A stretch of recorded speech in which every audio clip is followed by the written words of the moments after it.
Les taximens sont divisés sur les tarifs à appliquer aux clients. Certains veulent augmenter le prix de la course. D'autres y voient une violation de l'accord trouvé entre le gouvernement qui permet la reprise du service. Alain Koulibaly s'est intéressé à cette guerre entre taximens.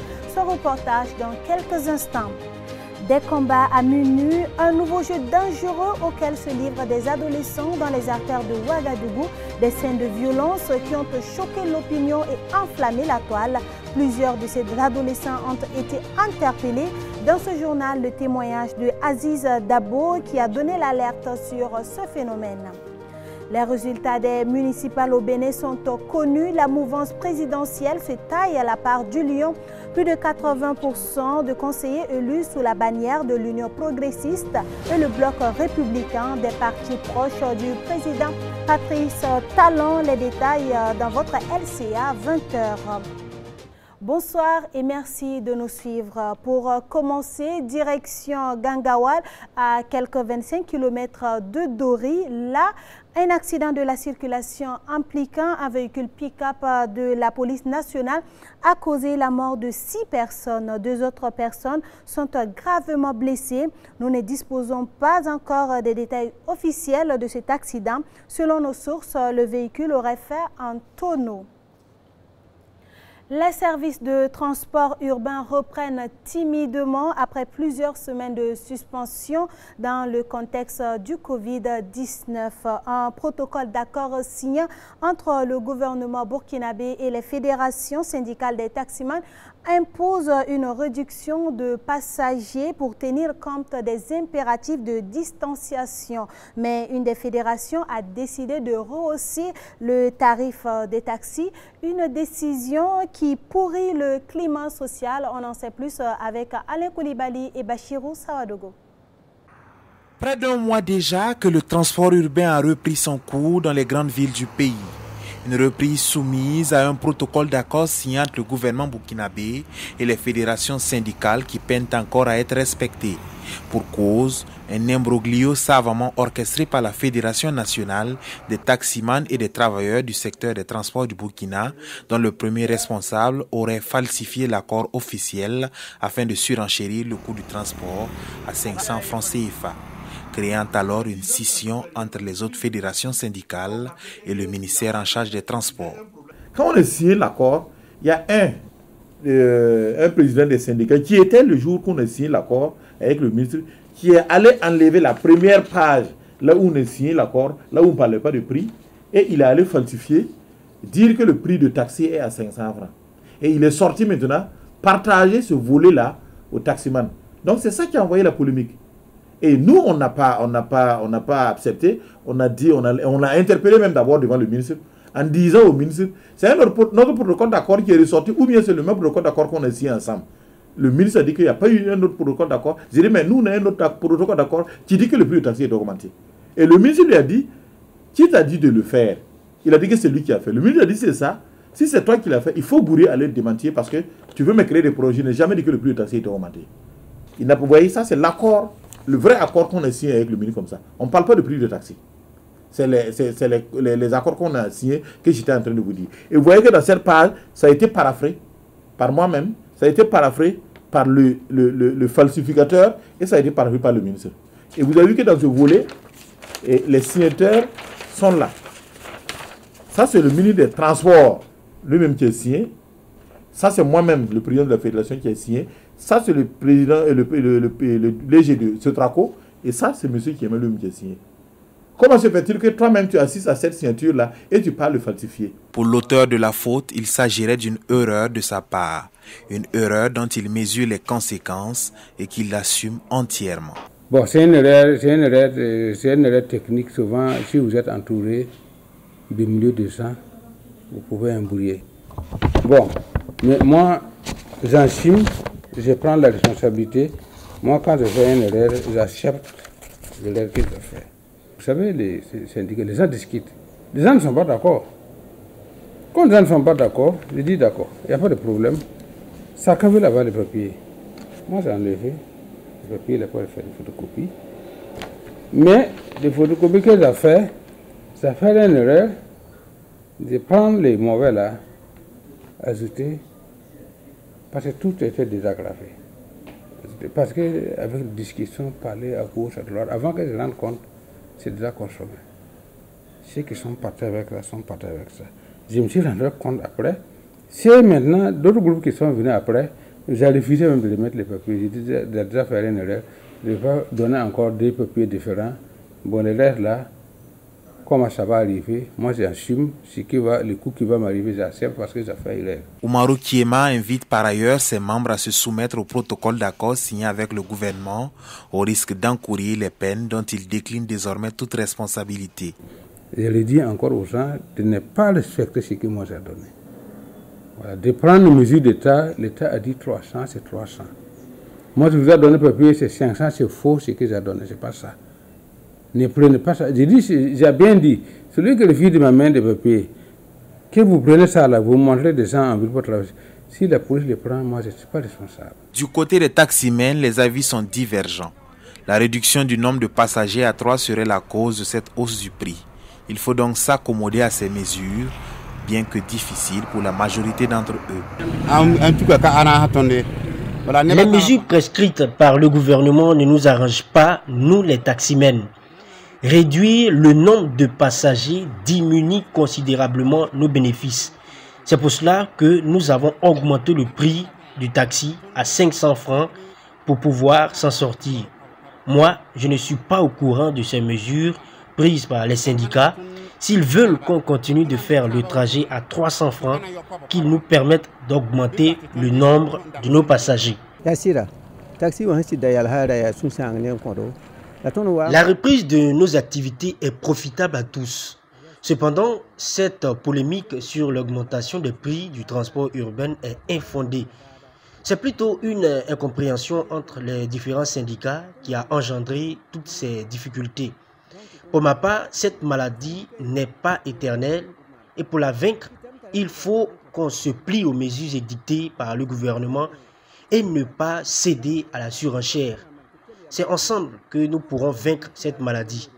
Le prix a toujours été 300 francs CFA et elle reste telle malgré les restrictions qui nous sont imposées. C'est pour le bien de tous. L'impasse désormais élucidée reste aux différents taximens à revoir leur prix à la baisse au risque d'encourir des peines dommageables. La pandémie de Covid-19 pourrait causer la mort de 40 000 personnes d'ici novembre en Afrique du Sud. C'est une projection d'un groupe d'experts à partir d'une modélisation des tendances actuelles observées sur le développement de la maladie. Si cette projection se réalisait, il faut craindre une grave pénurie de lits dans les services des soins intensifs. C'est la première fois que le gouvernement publie une modélisation depuis que l'Afrique du Sud a signalé son premier cas de Covid-19 début mars. Et malgré le contexte Covid-19, le Bénin a bien tenu ses élections municipales le 17 mai dernier. Aujourd'hui, on connaît les résultats. Les deux partis proches du président Patrice Talon qui étaient en lice ont remporté sans surprise une écrasante majorité. Sur les 1815 sièges de conseillers municipaux à pouvoir dans les 77 communes du pays, l'Union progressiste et le Bloc républicain en ont remporté 1555, soit plus de 80%. Le taux de participation se situe autour de 50% selon la commission électorale, malgré la peur de propagation du nouveau coronavirus et les appels de l'opposition à boycotter le scrutin. Elle accuse le clan présidentiel de mainmise sur la vie politique béninoise. Le 21 mai marquait le jour de la marche des jeunes qui allait aboutir à la libération de celui-là même qui allait devenir quelques mois plus tard le président du CNR, le Conseil national de la Révolution. C'est une date historique que célèbre aujourd'hui l'Union PS qui veut que désormais le 21 mai soit pour la journée de la jeunesse sankariste. À cette occasion, les leaders du parti de l'œuvre ont procédé à l'inauguration du siège national de la jeunesse. Le point avec Oumou Konaté et Constantin Sieda. C'est cette coupure de ruban qui marque l'inauguration du siège national de la jeunesse de l'Union pour la Renaissance, parti sankariste. Une fierté pour le parti selon Alidou Sanfo, le représentant du parrain de la cérémonie. La journée du 21 mai est le symbole de l'engagement de la jeunesse sankariste. Elle marque la mobilisation des jeunes pour la libération du feu Thomas Sankara, arrêté et emprisonné le 17 mai 1983. Nous avons donc estimé que c'était nécessaire d'engager la jeunesse à ce genre d'engagement prôné par le leader de la révolution, le président Sankara. Et c'est une façon aussi pour nous, c'est un cas d'école. Beaucoup de jeunes ne connaissent pas par exemple cette date. Ils n'ont pas par exemple vécu cela et nous pensons que la jeunesse sankariste pourrait être le tremplin pour faire en sorte que les autres jeunes qui ne sont pas sankaristes puissent en tout cas se remémorer de ces temps de combat menés par nos devanciers. Le siège de la jeunesse sankariste est désormais le lieu adéquat pour permettre aux jeunes de l'UNIRPS de se former et apporter leur pierre au rayonnement du parti sankariste selon Bonaventure Koïta. Notre président et au secrétariat exécutif national ont vraiment cru en nous donnant un siège pour nous donner plus un espace à se rencontrer, à se concerter, à innover et à oser imaginer des voies endogènes de développement pour que la jeunesse aussi arrive à s'assumer elle aussi et apporter sa touche à la construction de cette nation. Mais à travers ce siège, ça sera le cadre pour nous de toutes nos rencontres qui vont naître toujours un joyau, toujours pour le Burkina Faso. C'est une cérémonie qui s'est voulue sobre au regard de la pandémie de la maladie à coronavirus.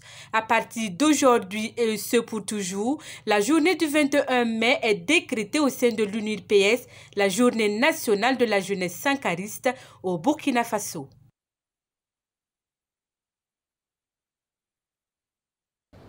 Avec la fermeture des salles de classe au Burkina Faso, naissent de plus en plus des loisirs hors du commun. Savez-vous que des adolescents se livrent à des combats à main nue dans les rues de Ouagadougou?